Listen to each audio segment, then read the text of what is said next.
6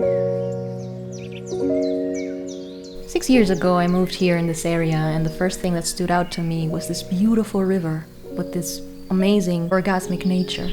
And at the time when I moved here, I was very sick. I was actually just months after having been fighting for my life, and I managed to survive with the help of a naturopathic healer. But then the hard work of long-term recovery still lay ahead. And so I definitely needed a space where I could rest, but I could also recuperate the lost sense of peace of mind. My life had been filled with trauma that I was carrying underneath a very, very strong facade. I was the strong, optimistic type, the type where everybody just said, "How the heck do you do it?" And there comes a time when even these kinds of types of people, they fall down. And usually because you've been pulling everybody along with you so far, nobody's there or capable or willing to help you get up. And so once again, you're on your own. Thank God, life brought me to a place where nature could be there for me. This place, my river, as I call it lovingly, it has been there, and it's been an incredibly big part of my healing the last 6 years, and for my peace of mind, for my physical rehabilitation from an illness that conventional medicine told me I would never be able to get rid of, and I would have to live with it, and it could actually also significantly limit my years here on earth. And to this day, through God's grace and incredible amounts of discipline, self-discipline, and thank God for naturopathic medicine, I don't have this other than that chronic incurable illness. That's to say that miracles are happening everywhere, and if you are in need of one, know that it's not impossible. Pray for one. So this river was one of the many miracles that came in for me after I was praying for a miracle.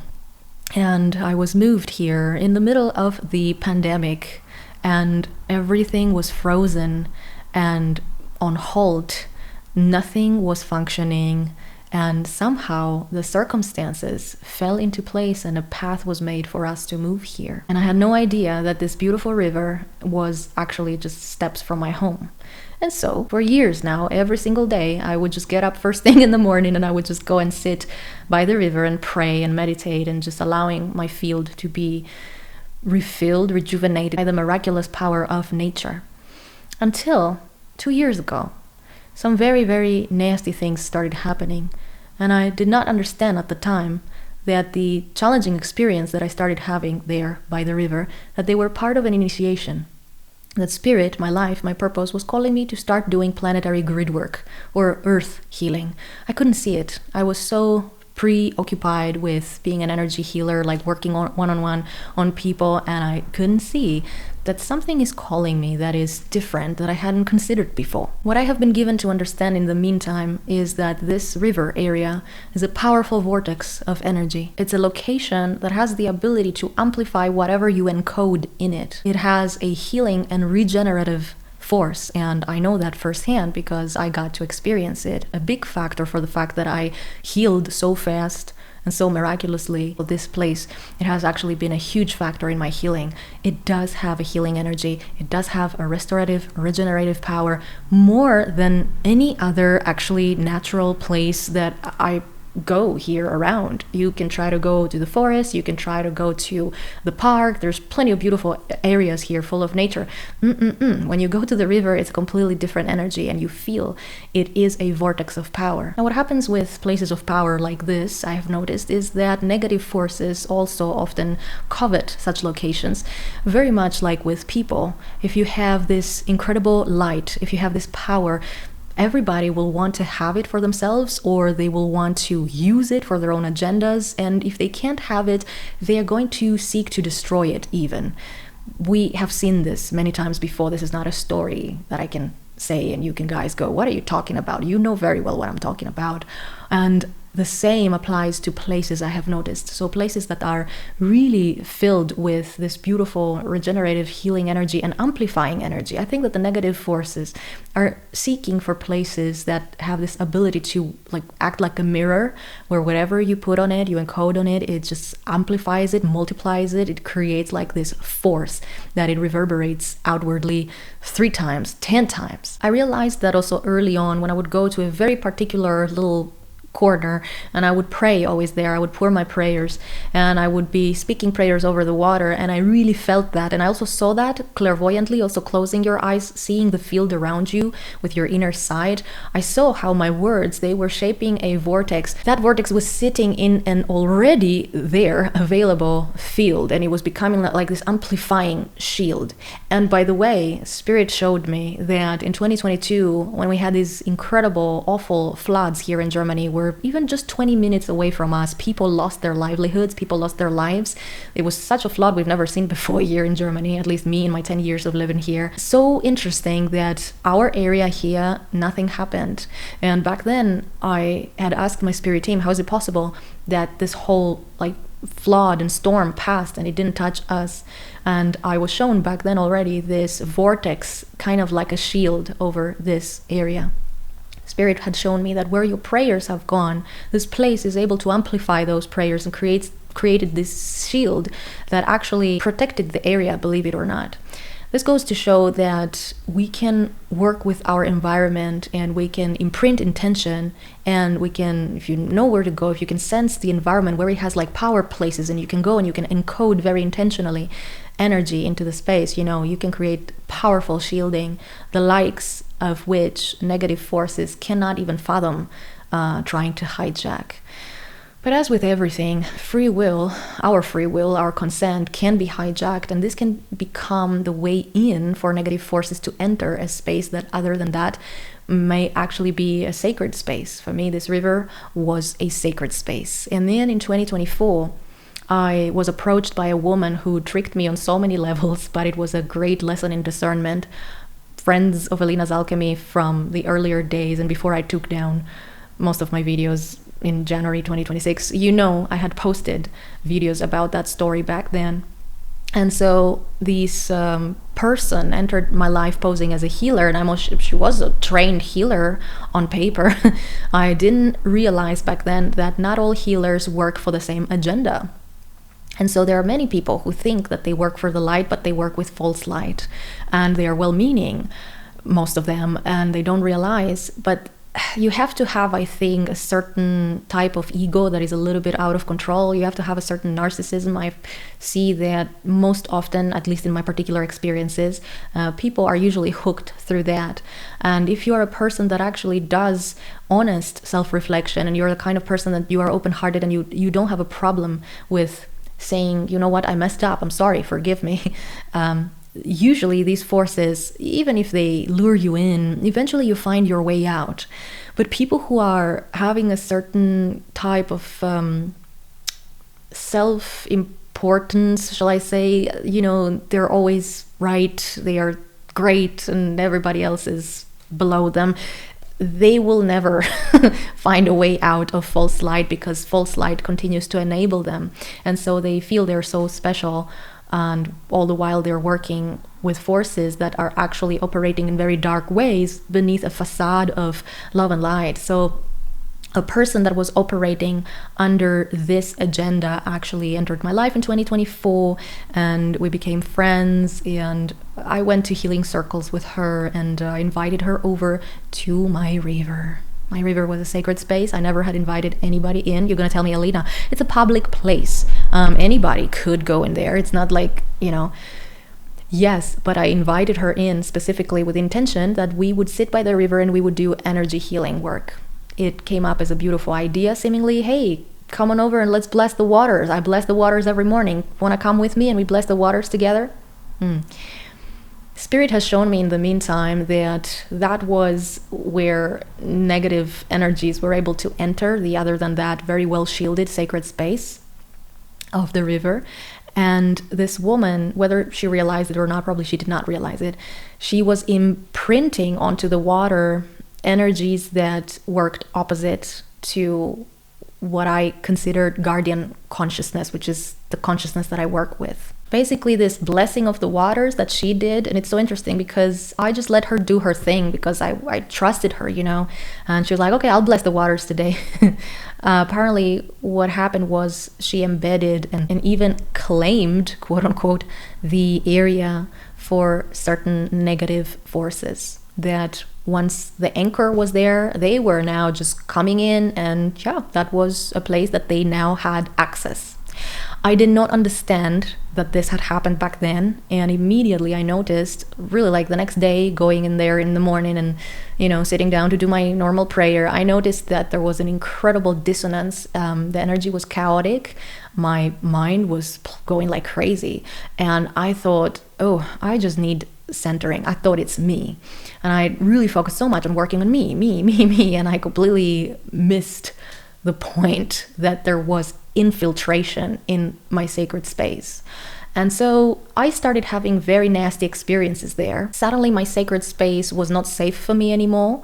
Many hijacked people started finding their way in my little sacred pocket, from drug users to drunk people to aggressive men, and I had multiple assault attempts made against me. A couple of times I actually had to run and run home, and you call the police, and the police, they just don't help you. I have to say this. I spoke a little bit about that in my Deception is Spiritual Warfare video, so let me not repeat things here. Even new weird infrastructure started being built there, so you could see that the nature was being crunched away for very weird architecture to be built there, so really the landscape really changed. This place was a place that normally was left alone. Now suddenly you had every couple of months people from the state coming in and cutting down trees that were really ancient and beautiful, and there was actually nothing wrong with them. They were just clearing them for landscaping to ensure that, the nature doesn't become too thick and that there's space between the trees so that people can go and do camping there. So now suddenly you had people coming there and doing barbecue and leaving their trash and all sorts of trash. Even used period pads were thrown here and there, and I was like, ugh, this is not my place. What has happened here? But really the biggest problem, because, sometimes I would go there with gloves and bags and I would clean up the place physically. I would clean up the garbage and I would, leave little notes that, please people, don't leave your trash here. And you would have it even more next time, as if they were doing it like with a vengeance, as if they were doing it like in purpose, like let's get on the nerves of this person, whoever it is, who is coming and cleaning up, and leaving us little notes that we shouldn't throw our bottles and our plastic stuff here. And there was this antagonizing energy that you couldn't enjoy this place anymore. It was antagonism every corner. And I really found out really late that this was an initiation. It was calling me to step into warrior, protector, guardian action, to do clearing work, to clear the land, to oust those energies and reclaim the place. And I did not realize it, but only 2 years later, so very recently. And so really for the in-between, there were so many attacks and so many nasty experiences that I was literally ultimately ousted from my safe space. And the animals also that I used to care for, like there were some ducks, there were some little rats, little mice, there was a snake friend that I had, there were crows. I was going and I was feeding them every day. They were also nowhere to be seen. So I was going there and I looked for fragments of what this space was for me. And I just couldn't find any resemblance to my sacred space. And the animals were gone, and that was really what hit it for me, where I was like, okay, I'm having an issue with the people and how the energy has changed, but what about the animals? Why the animals are not here?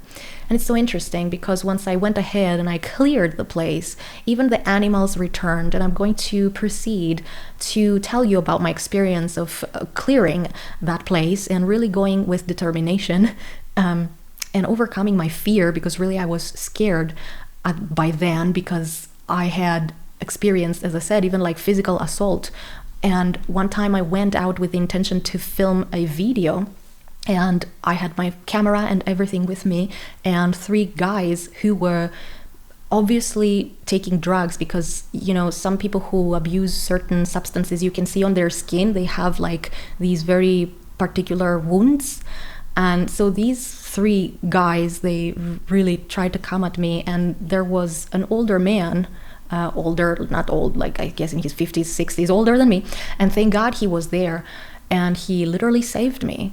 And then I called my man, because at the time I was very shaken, and I called my man and I said, please come over here. I am scared to go back on my own. And when my man came to pick me up, to walk with me, quite frankly, these three men, they were still lurking around. And when they saw that now I was with a man, they thought, oh, let's go do drama.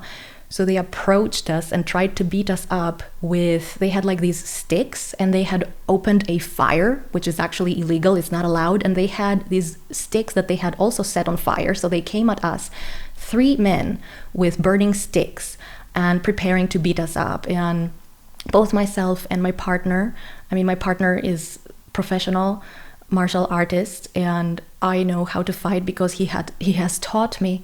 But definitely it's not exactly the experience you want to have at a place that is supposed to be your sacred space. And when you go to a place that you think that's been my sacred space, it's the last experience you are prepared to have. So I was completely in a different mode. I wasn't in a mode for, I'm going to be attacked, so I better be ready to fight. So I felt very vulnerable, very shocking. And I really was contemplating for days, like, what's with that? What's this experience? Because I believe that everything happens for a reason. I believe that everything is like a reflection. It's a manifestation. It means something. And that's not to say that I believe that we are manifesting everything, because I used to believe that if you focus positively, you are just going to attract positive experiences, and it's that simple, and you just have to clean your act. I used to listen to a lot of Abraham Hicks. It's a mindset that it really helped me when I was very depressed, like almost like a decade ago. But I don't think it's the full picture.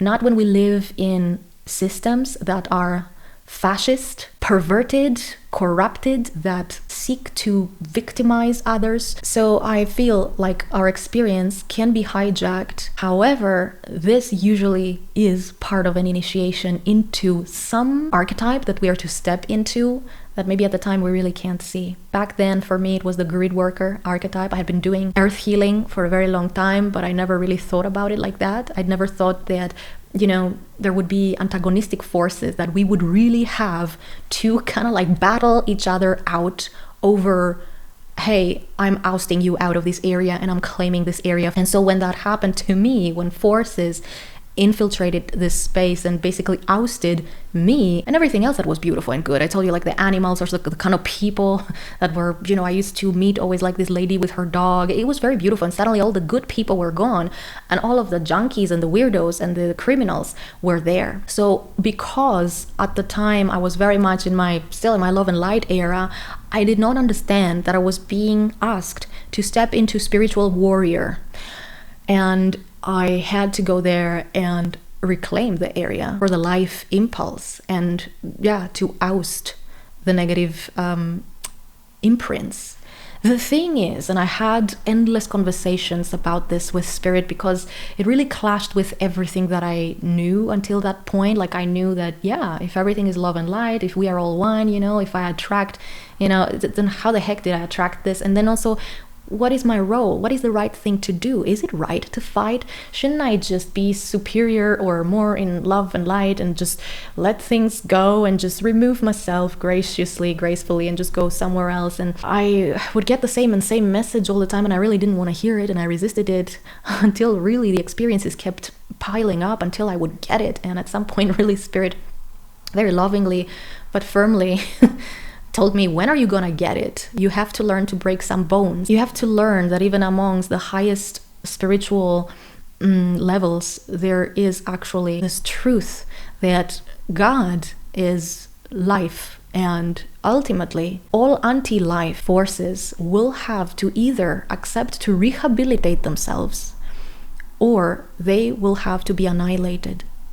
And this is something that I never expected to hear. So I understood that in this love and light mindset that we approach things so often, what is left out is this strength. We need to know what the heck we are here for, what we are representing, and what our boundaries are. If we don't have clear boundaries, because it's all, it's all love and light. If we don't have clear boundaries, we are inviting annihilation to come and find us. So that is, again, law of manifestation, you would say. You cannot be only on the one side, because you will be attracting also the polarity. And so if you do not embrace, in the highest polarity, of course, the power and the authority of the warrior, you're going to be meeting circumstances all the time that challenge you and challenge to take your power away from you. And if you just allow them to, then they take your power away from you, and until there's nothing left of you. So sometimes we have to look at the micro level and the macro level. So for me, it's, me and my river and this and that. But actually, this is the same thing in the macro level. At this time, our world is very much in a purging phase, where anti-life forces that were doing their thing here for millennia, they are being ousted. And how they even came to power is by usurping, is by victimizing, is by gaslighting us out of our power, so we never challenge them and oust them. A bully is only a bully until someone stands up and says no. And so these were really profound lessons that were in action for me. And this place, I'm very proud and happy to say that it has been reclaimed, and I have been enjoying it again since a few months now. And I want to tell you a little bit some things, some insights from the trees and from the natural world there, because I also think that, if there was ever any doubt about the fact that nature has its own consciousness, its own preferences, after this particular session, I don't have any doubts. Not that I had before, but, sometimes when you do this work, you question things a lot. I think that's only healthy, when you question things and you're like, could it be that it's all in my mind?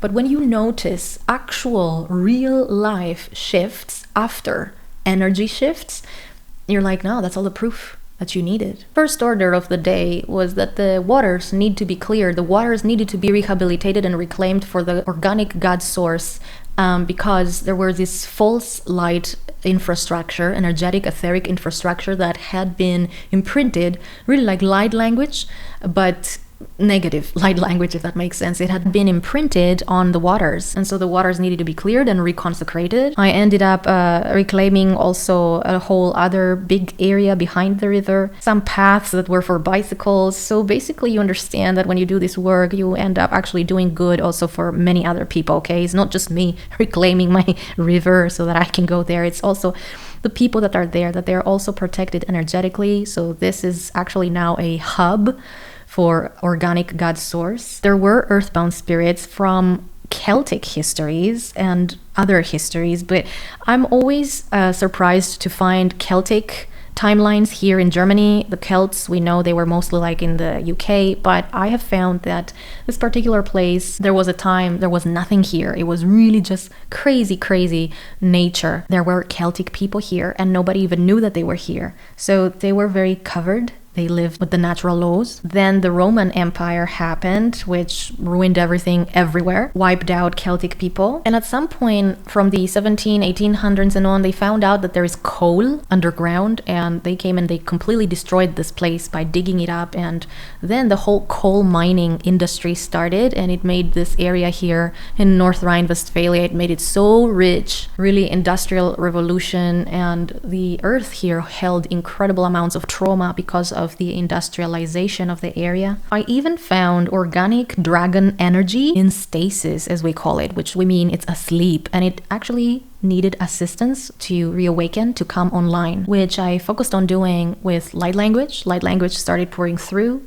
and I knew that this is specifically dedicated for awakening the dragon energy beneath the water. This river is actually not an organic river in the sense that the industrial people, they created it artificially. They redirected the water that was already existing and they merged everything into one bigger channel of water. And so it was a surprise to find that beneath this artificial river, there were actually organic springs. And if you think about how we know always that dragon energy was always guarding springs, and specifically springs that had to do with the divine feminine, it's very telling. And symbolically, the fact that the industrialization of the area came, destroyed nature, destroyed these organic springs, and covered them with artificial canalization of water. It's the same thing basically when the Romans came and took over and killed off the Celts and built their temples on top of the older temples, and then Christianity came and put away the old temples and put their own stuff on top. It's always this thing that the colonizer mindset does, destroys what was organically there and creates something artificial to patch on top to claim that area for themselves. This is abusive. The land had great trauma imprints from all of these histories. There were corrupt elementals seeking rehabilitation. There were Devic animal kingdoms that also were seeking rehabilitation, such as spiders, snakes,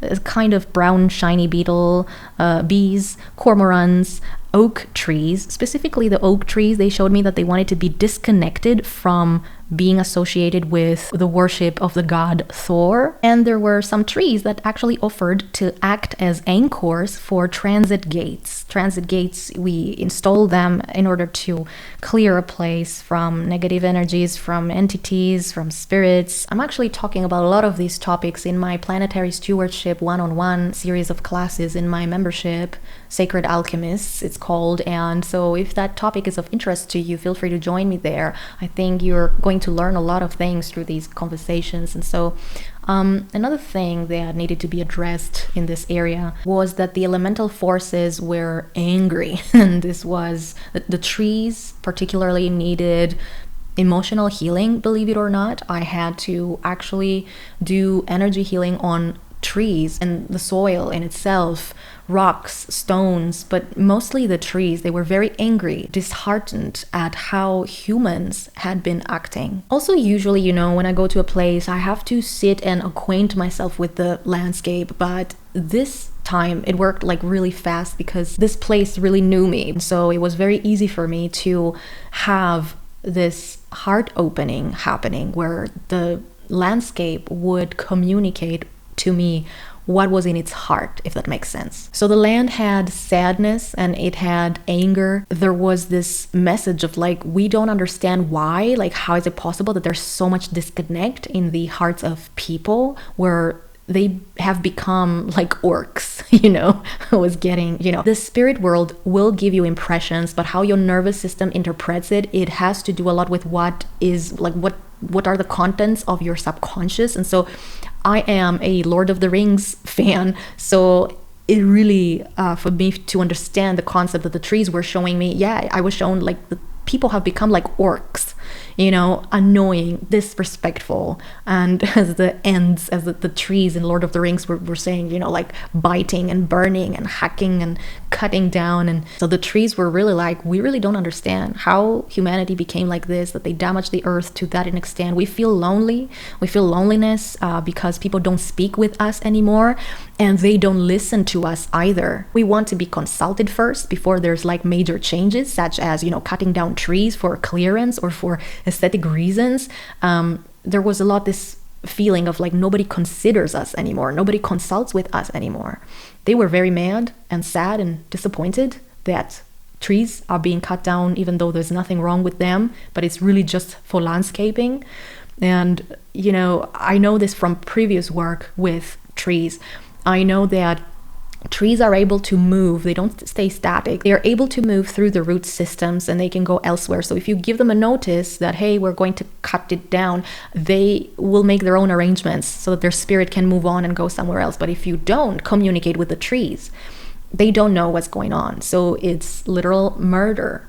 They don't have the opportunity to go somewhere else, and they die. And their spirit doesn't move on. Sometimes it will just hover in the air. And so doing transiting work, you also transit lots of spirits of trees that don't have bodies anymore. When I tried to communicate to the trees that, look, there's people like me, I hear you, I speak with you, I consult with you, and there was this distrust, there was this energy of like, no, there's this feeling that people are not salvageable, that they can't be rehabilitated, And that was, by the way, once again, where this message was coming through, that what refuses to rehabilitate itself, it has to be annihilated. And I was shown, actually, and I know this is very controversial, so please just keep what resonates and discard the rest. I don't mean to alarm anyone, but they were showing me this timeline where lots and lots of people are shedding their physical bodies because they are at a soul level no more salvageable, not able for rehabilitation. Something has changed, or something has gone so far off. And I mean, we know this also from, exit points. Many times spirit, our soul contracts, we have like these exit points, like when a human being has deviated so far off from their path, what they were originally meant to be doing, they are offered exit points. Usually an illness will occur and you have a choice. Many people choose to stay, and after this illness, they change their life completely, and there's this realignment that happens. Some people, they might say, okay, I'll stay and I'll change, and then they stay, but then they don't change anything, and then there's a second illness or something else, or like an accident or whatever. I know that in 2019 I was offered an exit point and I chose to stay, and my life was completely different. And so this is a concept that is familiar to me. It's not the first time that I hear of it, but the trees, they were showing me that large groups of populations would be shedding their bodies because it's not possible to rehabilitate anymore. How far gone certain groups of people are at this point, where they have lost complete connection to their humanity and to spirit and all that actually matters, like nature. Everybody just wants to dump this planet after they have destroyed it and go out there in the stars. And I'm like, why go play astronaut and alien when we have a perfectly wonderful planet that we could be guarding and stewarding? And it's insane to me. But then that's just me. I talk with the trees and the stones, and I just, that's just who I am. And I'm aware that for other people who are just so disconnected from the natural world, what I am talking about sounds completely bonkers. Well, to me, algorithms and computer consciousness is completely bonkers. So I guess it's just a matter of perspective. The land was showing me also that we hate the metal, we hate the digging, we hate the polluted waste, like toxic stuff that are dumped in the undersoil. Like, who do you think is going to clean that up? Trees were again expressing their sentiment that we're just being treated as backdrop, as background for people's activities, and most of these activities are nasty and we're just a nice backdrop for them. We're just inanimate objects, just a stage like in the theater. I felt that was in purpose worded like that to imply that even the things that people engage in, their activities, they don't come from truth. It's very much like this fake socialization, fake reality, fake way of relating with one another and with the self. So by extension, also with nature. So angry trees, a lot of angry trees and sad stones and just ready to riot elemental forces. So I did light language to help with lightening up and healing the trauma and the associated emotions. What you can also do in such cases, you can open a shadow vortex. You can push all of that gunk, all of that sad energy into the vortex. And I did something like that along with some other processes. I'm actually going to be touching on this session in my membership this week, I believe. So join me there if you want to know more details about how exactly I went about working on rehabilitating this place. And so that helped to create like some new lightness so that the trees don't feel so burdened anymore by that sadness and by these experiences with the orc humans, so to speak. I worked to help collapse the timelines of these trigger events, basically, where people started being abusive towards nature, where they started digging and being abusive with metal tools, and that disconnect and how the natural world experienced that. A lovely thing that happened while I was working was that the air element was very vocal, especially when I was working to help rehabilitate the air elementals seeking rehabilitation. Seriously, the air sprites, you could see them, like playing on the surface of the river, and they were creating like some very interesting shapes. When I was working on clearing the soil, like rehabilitating earth elementals, I noticed that the spiders were very active. Like I really had spiders jumping on me, and at first I was like, what do you want? But some of them, actually like 2 different kinds of spiders, I realized they were spider families that also wanted assistance with rehabilitation. What do I mean by that? And I'll be talking more in detail in my class this week, is that sometimes, through the many horrific histories, some animal families and kingdoms, they have been usurped by very negative energies. And sometimes how you say, I don't know, there's blood ritual sacrifice to beings like Moloch, and you see the horned owl is, for example, the symbol. Yeah, the horned owl family, for example, at some point is coming forth and says, you know what, I don't want to be associated with this. As a consciousness, as a group of consciousness, we don't want to be associated with this. Please rehabilitate us. Like, help, because you humans did that, bound us to be synonymous with demonic worship. And the same has been with families like crows, and there's like a hijack and a twist, a reversal that crows and raven families have actually been under for many centuries. And as I mentioned also earlier in this video, the oak trees, I was working closely with oak trees, like also in 2025 already, because they did not want to be associated with the worship of the god Thor anymore. Very hijacked things were shown to me there too in regards to who was Thor at all. That's a very large conversation for another time, but the oak trees were like, no, we don't want to be associated with that anymore. And so the spiders in this case, they were also like, showing me some really dark things that their family consciousness had been usurped and bound into, and they did not want to be associated with that anymore. So they were seeking rehabilitation. So they were all over me, and I was like, But I do love spiders. I do love most animals, I have to be honest with you. I have this weird terrarium that I have created because so often, especially here when it's winter time, you have lots of different bugs. They come in when you leave the window open for 5 minutes to air the space. They come in, and then I don't know, do you put them out again in the cold? So I have this terrarium, and I have it by the window so they can choose if they want to stay in or if they want to go. And some of them, they stay. I actually have fostered bugs through the winter that they were actually meant to die. And if you Google, it's like, yeah, this insect, it lives, maximum 8 weeks. And here I am, and I have a bug that entered my apartment in October, and it's March and it's still alive. And so I'm thinking, I will have to put you out now in springtime. And actually, yes, leaf bugs and all of that stuff, I have actually hosted quite many of them in my terrarium. And then March, you open the windows and the winter is gone and the weather is sweet. And what do you know? They don't stay in the terrarium anymore. They jump out and they're gone. And you're like, and just like that, my little friend has spread his wings, his or her wings, and flown away. So yes, my loves, the river is now rehabilitated and the animals have returned. During the time that nasty things started happening, I noticed one of my duck friends suddenly lost half her beak, her upper beak, and it was bloody and terrible, and I didn't know how to help her because she was very distrustful. While before she trusted me, suddenly she had this fear, probably because humans did this to her. And now, what do you know, after she was missing for nearly 2 years, I haven't seen her, now she's suddenly back, and there she is. And she also remembers our little ritual, apparently, where I would always, put little food and wormies and stuff like that for her, and she would come with her little footsies there. And she has also a partner, and the two of them, they are very sweet.